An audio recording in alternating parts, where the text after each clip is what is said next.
Welcome to LexTalk World Talk Show presented by Clickaway Creators. Today we have Dr. Smita Singh with us. Dr. Smita Singh has over 15 years of experience in the legal space, spearheading multiple projects and activities related to social issues like human rights, child rights, women rights, consumer rights, environmental law, and much more. And she has even directly worked with the Ministry of Women and Child Development and the National Commission for Women, that is NCW, and National Commission for Protection of Child Rights, that is NCPCR.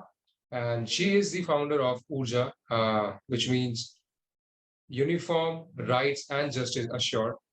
Through this organization, our mission is to make legal representation and legal sensitization possible for women who have been denied access to the same. She holds a diploma in environmental law from Worldwide Fund for Nature, and she also wrote a paper on wildlife crime in India. So now, without further ado, let's dive into more about her. So, hello, Dr. Smita. How are you? And thank you so much for joining us. Hi, I'm all good, and thank you for having me here. Thank you so much. I mean, the pleasure is all ours. And now, Dr. Smita, I would like to ask you, like, how has been the journey as a legal professional, and especially after doctorate in political geography, which is different field altogether? Yeah, I know a lot of many people ask me the same. So, well, there is a very interesting story to that. So, after completing my doctorate in political geography, I was all set for, research work or teaching line. And around the same time, when I completed my doctorate, I was attending a couple of court proceedings of a close family relative. And during those few occasions, I was so enamored and I was so fascinated and found it such a powerful profession that I really wanted to do law. And that's when I decided to do law. And then I did my graduation in law after doing my doctorate in political geography. So this was how I got steered into the legal field. All right. I mean, that's really nice to know. And now we would like to know, like, how has been the shift from litigation to the social sector and working on women and child rights, environmental issues, and consumer issues? Yeah, I know. So after doing the law, I started working, practicing I came in the litigation field. I was working with senior lawyers and I was working for cases in the Supreme Court and the High Court in Delhi. And, I was enjoying it a lot and it was quite exciting. But then something, I don't know, something amiss. I was like thinking kuch aur karna hai types. And then there came an opportunity in WWF, which is World Wide Fund for Nature, which is an international organization which works on environmental issues.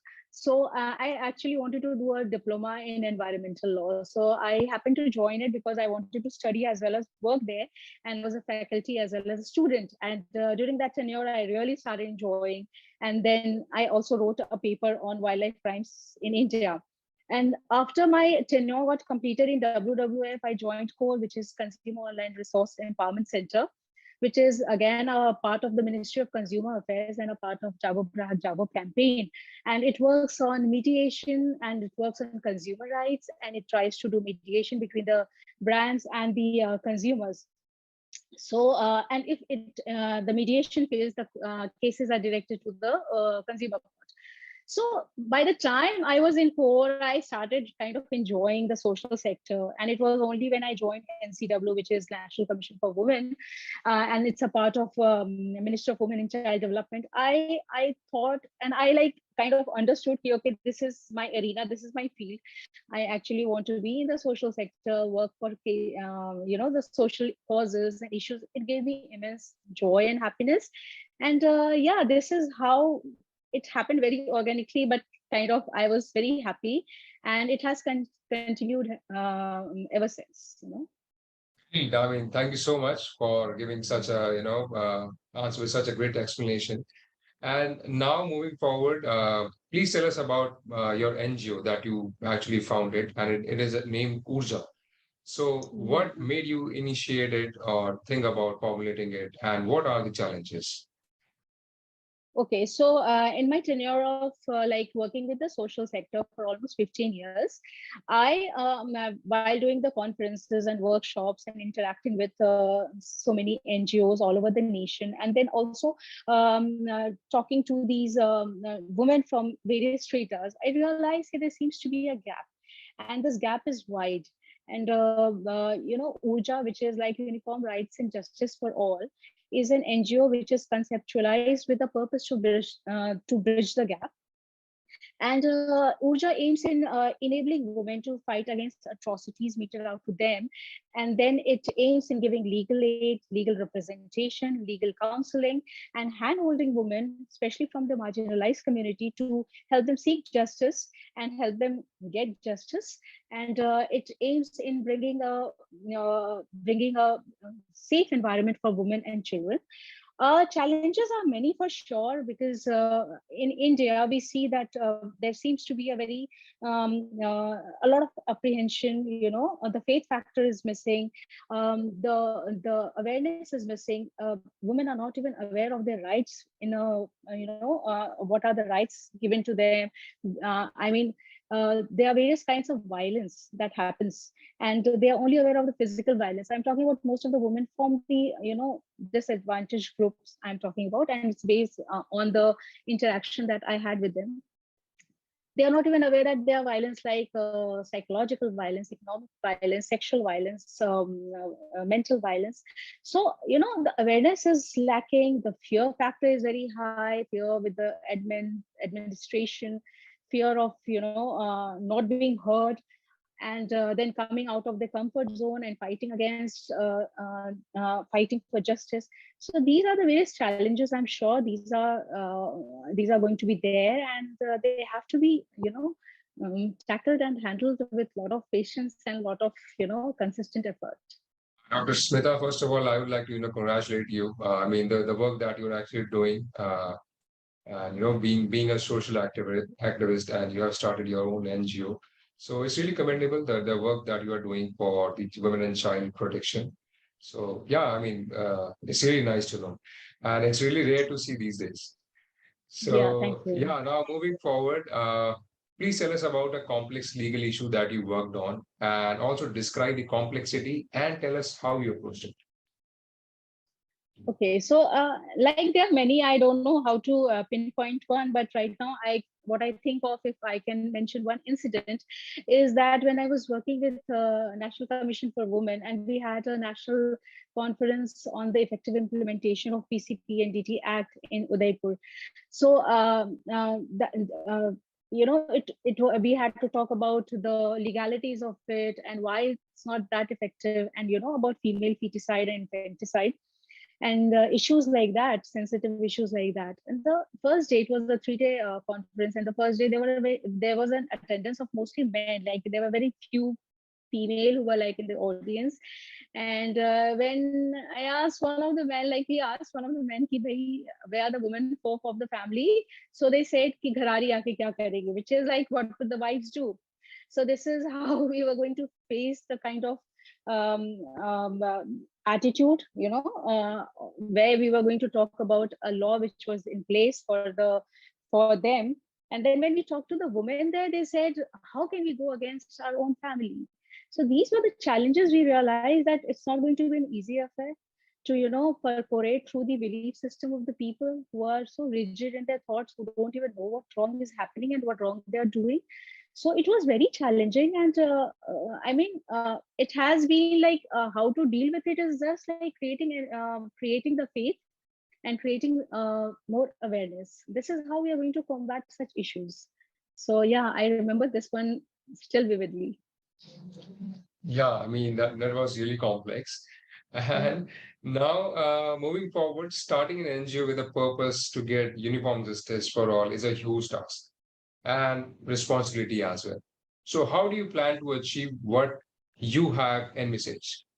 Uh, I have actually envisaged a lot of things for the NGO, and I know it's going to be a baby step. It's still in the nascent stage, and I'm working upon a booklet wherein various rights are written in a very simple form, which can be, or handy to the women from the marginalized community and who are not that educated. However, keeping that aside, I am foreseeing certain solid challenges that is going to happen. Like I said, the social fabric of India, it's very rigid, and especially when to convince a woman to come out of the comfort zone and then fight against injustice is not a easy task. It's going to be Herculean. And then more important is to create awareness, which is definitely missing sensitization, which is going to be a very important, impactful step from URJA. Then, a lot of support from the state government, from the sister concerns and the fellow NGOs working in the states. Then support from the administration is what I'm seeking for. I hope we get a lot of support. And then definitely winning the faith of the women whom URJA wants to help. Because if they don't have the faith in us, they will not reach out to us. So that definitely is going to be challenging, and that has to be handled with a lot of, I guess, patience and consistent effort. Yeah, absolutely. I mean, I think, everything will settle down, or, will come at the right Thank time. you. But yes, the Yeah. hardest thing that, it could have been done has already been done from your end, which is starting such a great organization. So Yes. yeah, everything will eventually be sorted out really soon. So now I would like to ask you, like on a lighter note, what is your stress buster? Cooking. I love cooking. So I think I detox by cooking and cooking exotic food. I don't know how it tastes, but I guess the family looks happy. And besides that, I love music, and I pen down shairi, and I definitely love timing out by vacationing and traveling. So these are my detox tablets. Great. I mean, yeah, great. So, I mean, how do you actually, as a legal professional, and on top of that, you're doing some social work as well. Not some, but yes, a lot of social work. So, how do you actually, manage your time? How do you It's get like, time for yourself? yeah, I have never felt over busy, though the work is huge. I guess it is a good balance of, time management and a good balance of doing things that I love, and work is a part of it. Uh, is my mantra to keep sane, and work never ends, and it is endless, and we can keep on working. But I guess I really enjoy my time. I kind of take a time out from things. Then I also do a lot of meeting friends and things like that. And definitely when my mind feels nice, I have a lot of energy to put into my work. So it's all about striking a balance. I completely understand, and thank you so much for sharing all that with us, so that we can actually apply some part of it in our daily lives as well. So Mm. thank you so much for sharing such great insights with us, and we look forward to having a chat with you again in the future on some other trending topics in the international legal space. So for our viewers, if you like this chat with Dr. Smita Singh, please like and share this video, and also subscribe to Clickaway Creators YouTube channel to appreciate what we do. And you have more coming from the legal space. So this is Nikhil for LexTalk World signing off.